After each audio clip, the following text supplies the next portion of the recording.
Bienvenue à vous dans cette nouvelle vidéo d'actualité, celle du 28 janvier 2026. Aujourd'hui, on va parler du gouvernement français qui n'apprend décidément rien de ses erreurs et qui vient d'autoriser la vente aux États-Unis d'une société française pourtant essentielle à son industrie de défense. On parlera également de Amazon, le géant américain qui annonce une nouvelle vague de licenciements colossale. C'est 16 000 emplois qui vont être supprimés partout à travers le monde, y compris en France. Et puis on parlera un petit peu du budget français 2026, budget qui, on le rappelle, est passé il y a quelques jours à grand coup de 49.3, eh bien figurez-vous, et ça c'est quand même assez incroyable, que les prévisions budgétaires de ce budget ne tiennent en fait pas compte de toutes les mesures, et ne prennent surtout pas compte de plusieurs mesures qui ont été décidées au dernier moment par le gouvernement et par les députés, des mesures qui n'ont aucun financement et qui risquent de faire, une fois de plus, déraper le déficit français. Ce seront les trois sujets dont on parlera aujourd'hui, j'espère qu'ils vous intéresseront. Si c'est le cas, je compte sur vous pour le montrer, comme d'habitude, en laissant un petit like, en vous abonnant pour les prochaines vidéos, et en laissant un petit commentaire dans lequel vous donnerez votre avis sur l'actu du jour. On va commencer par une grosse news qui vient de tomber au moment où j'enregistre cette vidéo. Amazon, le géant américain, vient d'annoncer une nouvelle vague de licenciements. C'est 16 000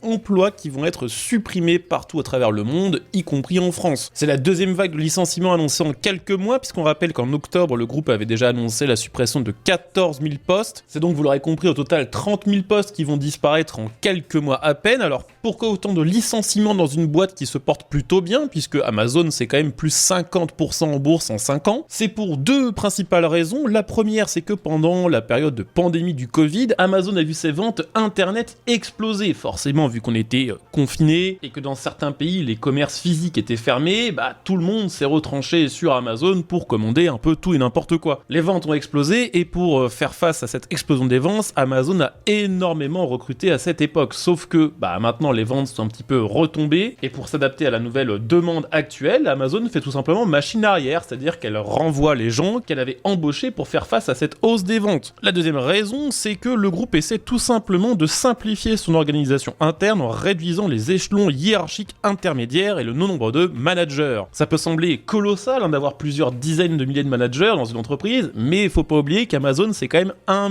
600 000 salariés à travers le monde. Ces licenciements vont surtout affecter Amazon Web Services, le commerce de détail, Prime Video, mais ça va être aussi la fermeture des supérettes automatisées Amazon Go, ainsi que plusieurs magasins alimentaires qui sont très peu connus en France, comme Amazon Fresh. L'entreprise se veut rassurante, expliquant qu'il ne s'agit pas d'un plan qui devrait se reproduire à court terme. N'empêche que c'est pas la première fois que ça arrive. On se rappelle qu'en fin 2022 et au tout début de l'année 2023, il y avait déjà eu des plans de licenciement massifs avec environ 27 000 emplois qui avaient été supprimés. Sur un tout autre sujet, sachez que le gouvernement français, en tout cas son ministre de l'économie, des finances et surtout, et c'est là qu'est toute l'ironie, de la souveraineté industrielle, vient de valider la vente aux États-Unis d'une entreprise française pourtant essentielle pour sa défense et pour son industrie. C'est une entreprise qui est assez méconnue, qui s'appelle LMB Aerospace, qui est en Corrèze, en France, une petite boîte qui embauche à peu près 50 personnes, une petite boîte qui joue pourtant un rôle clé dans l'écosystème de défense français. Elle produit des ventilateurs électriques haute performance qui équipent notamment les avions de combat Rafale de chez Dassault Aviation, mais aussi les sous-marins nucléaires lanceurs d'engins SNLE, les hélicoptères Tigre de chez Airbus, mais aussi le char Leclerc ainsi que le porte-avions Charles de Gaulle. Autant vous dire que si demain LMB Aerospace disparaît, c'est un maillon essentiel de la fabrication de tous ces engins qui va disparaître. Alors ce projet de rachat ne date pas d'hier, il avait été annoncé en mars 2025 et déjà à l'époque ça avait suscité beaucoup de réactions. Et ça même du côté des députés macronistes de chez Renaissance qui expliquaient à l'époque que la protection de l'industrie de défense française n'était pas négociable. Ce qui est assez intéressant aussi, c'est que ce rachat va se faire contre l'avis de la Direction Générale de l'Armement qui a émis un veto à propos de celui-ci, une décision que certains députés français qualifient de suicidaire. Alors maintenant, ce qu'il faut dire, c'est que le contexte actuel n'est pas le même que celui qu'on connaissait en fin 2024, début 2025, au moment de l'annonce de ce projet de rachat. Là, ça paraît vraiment fou qu'on accepte de revendre aux États-Unis de l'industrie de défense, sachant que depuis quelques semaines, les tensions entre l'Europe et les États-Unis se sont vraiment exacerbées avec tout le projet de rachat du Groenland auquel s'oppose la Commission européenne et auquel s'oppose en particulier quand même le président français Emmanuel Macron, qui a fait partie des premiers à vouloir réagir en envoyant même sur place une quinzaine de chasseurs alpins. C'est vrai que revendre un morceau de son industrie de défense à un pays contre qui on s'apprête peut-être un jour à être en conflit, ça sonne quand même particulièrement mal. Alors bien sûr, Roland Lescure veut rassurer l'opinion publique, expliquant que bien sûr tout un tas de vérifications et de de garantie ont été exigés auprès de Loar Group, qui sera le groupe américain spécialisé dans l'aérospatial qui va racheter LMB Aerospace, et explique que l'État français conservera, grâce à des clauses spécifiques, gardera un haut pouvoir de contrôle sur toutes les activités de l'entreprise en France, et que tout manquement aux conditions imposées exposerait l'investisseur, donc Loar Group, à des sanctions sévères. Alors figurez-vous que c'est pas la seule dinguerie du gouvernement français qu'on vient d'apprendre, puisque